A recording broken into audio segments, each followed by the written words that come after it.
Assalamualaikum teman-teman, jumpa lagi dengan saya Askia Pratama dengan NPM A1C021059 dengan dosen pengampu saya Bapak Dr. Muhammad Kristiawan MPD. Baiklah, pada kesempatan ini saya akan membahas tentang manajemen pendidik dan peserta didik. Dan ada dua pokok pembahasan yang akan kita bahas. Yang pertama yaitu manajemen pendidik. Nah, pengertian manajemen pendidik, manajemen menurut Terry pada tahun 1986 adalah sebagai pencapaian tujuan yang telah ditentukan sebelumnya sesuai usaha orang lain. Sedangkan menurut tim dosen administrasi pendidik pada tahun 2014, manajemen berasal dari bahasa Inggris yaitu manage yang dikembangkan menjadi manage yang artinya mengatur dan mengelola. Yang kedua, tugas, kewajiban, dan hak pendidik. Nah, tugas pendidik ini dibagi menjadi tiga, yaitu tugas guru sebagai profesi, tugas guru di bidang kemanusiaan, dan tugas guru di bidang kemasyarakatan. Kewajiban pendidik dalam Undang-Undang Dasar tahun 2003 itu ada tiga. Yang pertama yaitu menciptakan suasana pendidikan yang bermakna. Yang kedua, mempunyai komitmen secara profesional. Yang ketiga, memberikan keteladanan, menjaga nama baik kelembagaan.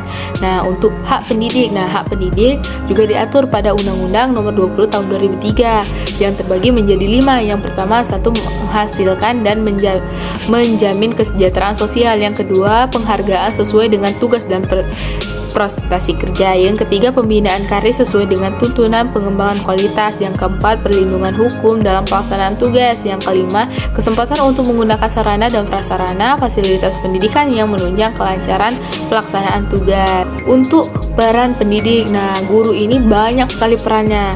Yang pertama yaitu guru sebagai pendidik, pengajar, pembimbing, pelatih, penasihat, model, korektor, organisator, motivator, fasilitator, pengelolaan kelas, moderator, evaluator, dan sebagainya. Masih banyak lagi peran-peran guru. Nah, untuk penguasaan kompetensi pendidik, seorang pendidik harus menguasai sejumlah kompetensi, baik kompetensi yang mendasar maupun kompetensi yang sifatnya tuntutan untuk mengembangkan diri profesi keguruan.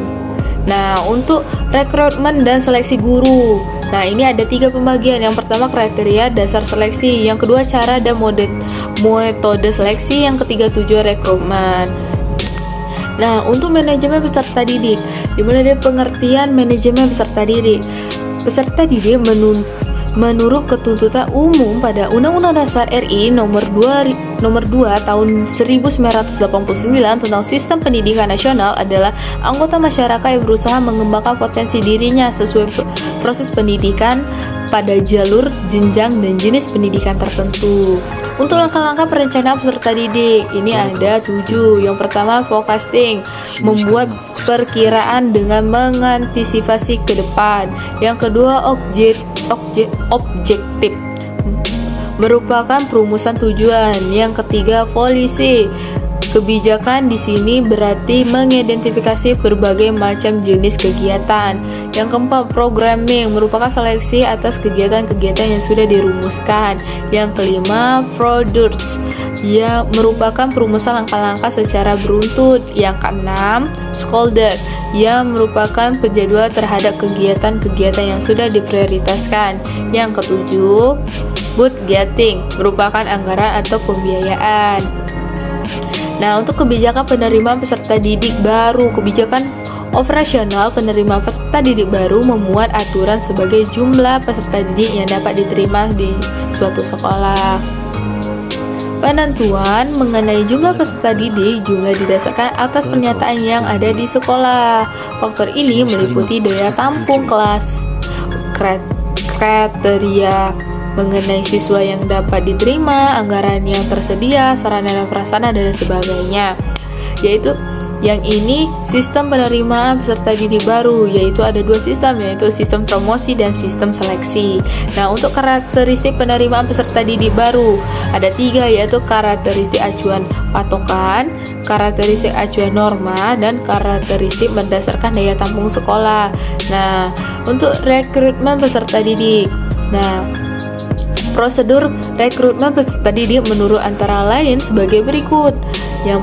Yaitu pembentukan kepanitiaan penerima, rapat penerimaan peserta didik, pembuatan pengiriman pemasang pengumuman, pendaftaran peserta didik baru, seleksi peserta didik baru, rapat penentuan peserta didik yang diterima, pengumuman peserta didik yang diterima, pendaftaran ulang peserta didik baru yang diterima. Nah, untuk orientasi pendidik.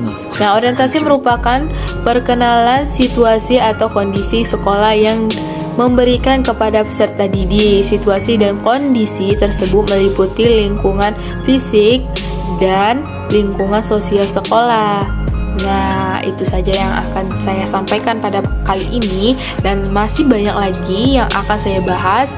Wabillahi taufiq wal hidayah. Wassalamualaikum warahmatullahi wabarakatuh. Bye bye.